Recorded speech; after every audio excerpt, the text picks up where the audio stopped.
Hello and welcome back to the Listening Lounge. It is, of course, 2021, and this is the first Listening Lounge of the new year. And of course, there is so much noise at the moment on the internet, it can be hard to be heard. But today I'm joined by Paul Gallichan-Todd, an experienced global talent development manager who possesses a rich background in L&D and talent, and is someone who is exceptionally passionate about helping organizations succeed by growing businesses with exceptional talent and great L&D programs. Now, Paul possesses a psychology degree and a master's in occupational psychology, and he has led and managed a broad range of development interventions from digital and remote learning programs to coaching companies successfully through uncertain landscapes. And of course, that's something we've all been experiencing over the last 9 to 10 months, and I'm sure they're going to continue as well. But Paul is a skilled talent acquisition, talent management, D&I and wellbeing professional who I am delighted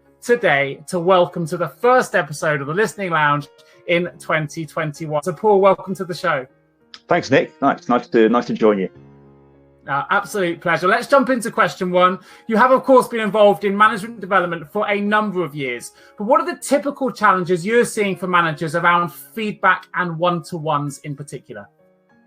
Yeah, well, I think that it is a challenge. I think the first challenge, Nick, is that it's something that a lot of managers feel uncomfortable about, and both employees as well. So when I see people over the years in training situations, we get lots of feedback about how it's challenging, it can be awkward, it can be uncomfortable. I think you've just got to look at some of the research as well. So we worked with Office Vibe previously. Office Vibe are experts in employee engagement and feedback. And some of their research indicates that about 70% of employees would work harder if they were better recognised. Now, better recognised, of course, means other things like remuneration and so on, and reward. But feedback is a big part of that. And a similar number of employees also said actually they wanted more feedback. So I think we've also got to look at some of the causes behind that. And the first thing is I do an action, and let's say I report to you, Nick. I'm attached to that action because I think I've roughly done the right thing. If you then come in and say, Paul, you've done this wrong or not as we wanted, I think I'm right, I think you're wrong. And so quite naturally, people have a tendency to be quite defensive around it. So that's one of the challenges. And when I speak to managers and VPs and directors, and I ask them about the worst and best feedback experiences, often people are capable of saying, I had some feedback and it stuck with me. And I say, when was that? And the biggest number I've heard, 22 years ago. So it makes a massive impact. So I think some of the challenges that come there are to do with time and message. In terms of time, we're all flooded in terms of BAU. BAU gets in the way. We've got mobiles, emails, IM, left, right, and centre. We've now got a changed environment of remoteness. Feedback moments can get missed, and we know all the stuff about it. It needs to be timely and honest. I think one of the other things is one-to-ones aren't really, from the experience I get and the feedback I hear from both employees and managers, they're not delivered in the right way often enough. There's some great ones out there. I think the challenge also is around actually getting to the right information first. There's often a risk of one-to-ones being very task focused. So, Nick, how are you doing on this project? What else do you need to get done? So they focus on performance, great, but the actual feedback elements of how people did them and how they showed up in meetings can often get missed. And then there's the message itself. And I've certainly seen a range from the managers who struggle to give feedback and shy away from the hard messages, through to the ones who are very good at it, through to the ones who go overbearingly negatively, to the point where I think in the UK we define that as bullying. And I've even experienced some feedback that was like that on a couple of situations. And possibly the worst one actually is to get no feedback. If there's no feedback, we've got no idea what to do. And if we go back to the goal of feedback, why do we give feedback? Because we want to help individuals and therefore businesses perform better. So that's what I think that some of the major problems are really. So what are the approaches then or ideas that have really jumped out at you, particularly in the current climate?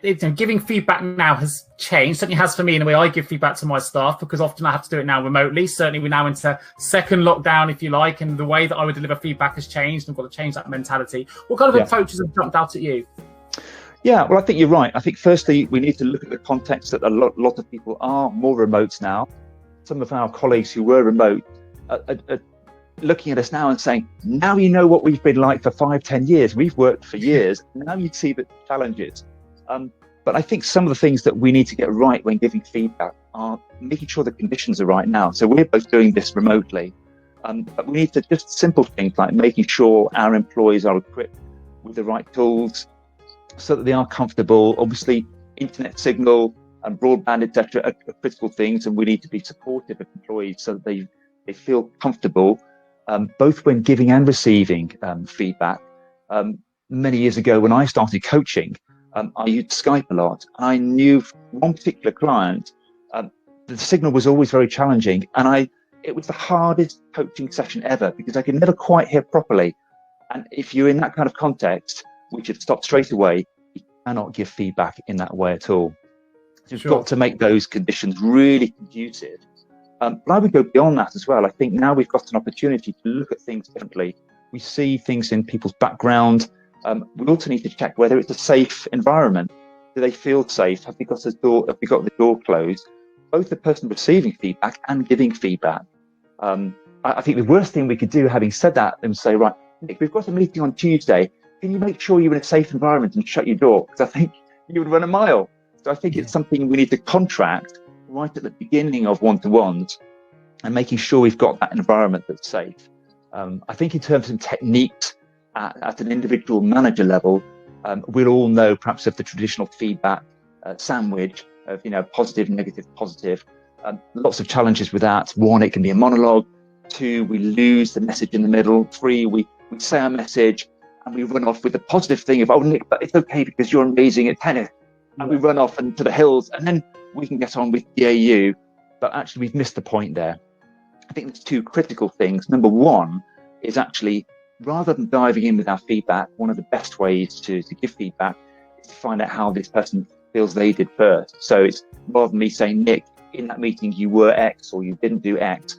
Nick, how do you feel you showed up in that meeting? Let's have a chat around that.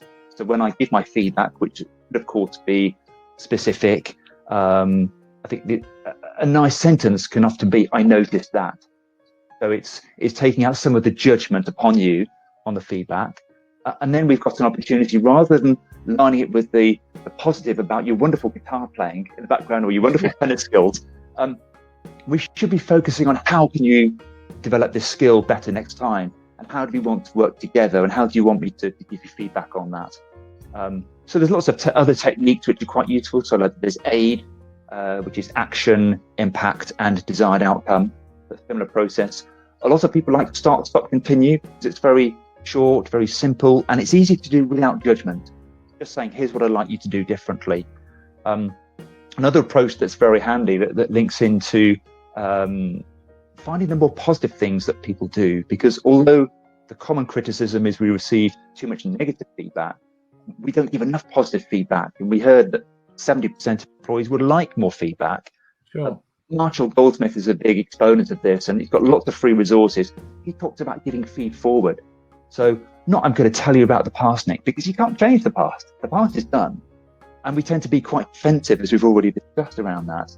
So his guidance is, why don't we give feed forward? So here's what I'd like to do in the future, or I would stick a coaching slant on that.